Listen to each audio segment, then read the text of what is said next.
This week, we'll take a look at the follow-up to the legendary plumbers and their mushroom companions. Super Mario Bros. 2 was a drastic alteration of the original formula. Even though it's a different game entirely in Japan, this will always be 2 to Americans. These changes are pleasant and are a prime example of how the first sequel differs from the original during the 80s. Specifically 1988, Castlevania, Zelda, Mario, 3 huge franchises, and their sequel was so different from the first. Developers weren't afraid to experiment back then. Again, what can be said about this game that hasn't already?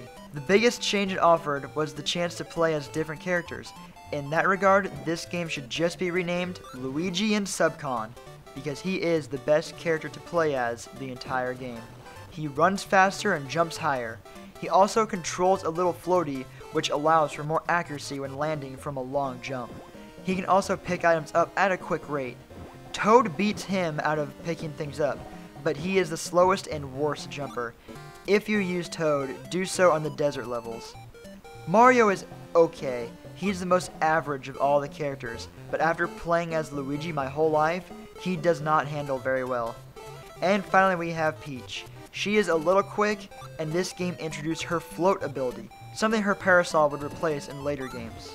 It's hard to think that many of the enemies in the game were never meant to be Mario characters. Shy Guy, Pokey, Babam, Birdo. It's kind of funny how both in the credits and some issues of Nintendo Power, they mislabeled her as Ostro, and the creature that very much resembles an ostrich as Birdo.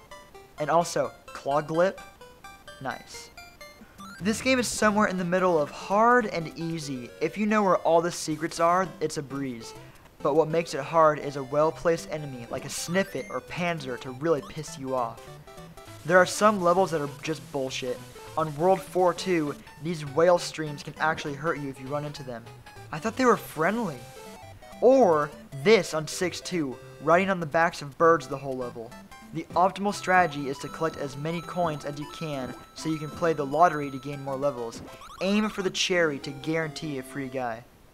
After you beat all the bosses, if you play it normal, there's Mauser, the bomb-loving rodent, then Triclide, the 3-headed fire-breathing snake. He was always one of the coolest bosses. You have to fight these guys twice in the game. That's probably why they were featured many times on the cartoon, aside from Fry Guy or Claw Grip.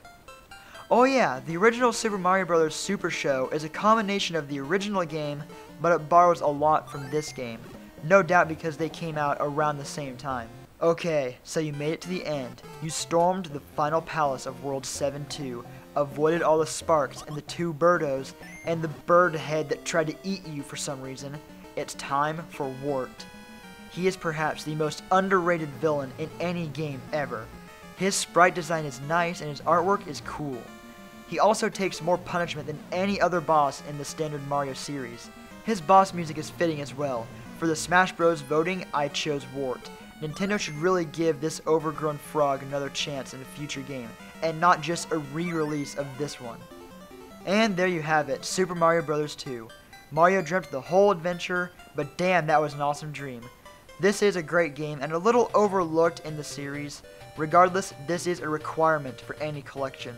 It just might be my favorite game of the original 3, but next time, we're going to look at perhaps the best entry in the whole series. Tune in next time for another gem from the past.